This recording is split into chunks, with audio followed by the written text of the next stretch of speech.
DAP में 46% phosphorus होती है, लेकिन ये ज़मीन में जाकर जो हमारी हाई पीएच वाली ज़मीनें हैं उनमें जाकर ये फिक्स हो जाती है। इसका 70 से 80% ज़मीन में फिक्स हो जाता है, यानी कि ज़ाया हो जाता है, पौधे के काबिल इस्तेमाल नहीं रहता।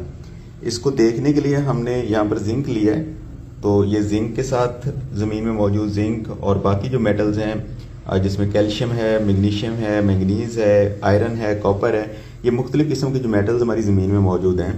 तो डीएपी या इस तरह के जो बाकी फास्फोरसी सोर्स हैं जिनकी पीएच अपनी ज़्यादा होती है, तो वो ईज़िली जाकर ज़मीन के अंदर रिएक्शन करते हैं और ज़ाया हो जाते हैं। तो हम इसको देखेंगे एक छोटे से एक्सपेरिमेंट में कि ये करता क्या है, किस तरह से ये ज़ाया होता है। इसके लिए हमने डीएपी का सोल्यूशन जो है उसको फ़िल्टर किया है। फ़िल्टर करने के बाद ये हमारे पास उसका एक क्लियर लिक्विड आया है। तो इसको हम इसके अंदर जिंक का जो 33% जिंक है उसका हमने सोल्यूशन बना के रखा हुआ है।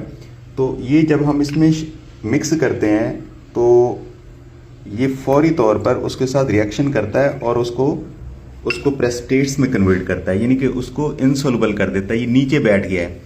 अगर आप इसको देख सकें तो जितना इसमें फास्फोरस है वो सारा का सारा ये वाइट कलर के प्रेसिपिटेट्स में कन्वर्ट हो गया है, यानी ये उसको इनसोल्युबल, ये बेसिकली बनता जिंक फास्फेट है और जिंक फास्फेट पानी में हल नहीं होता।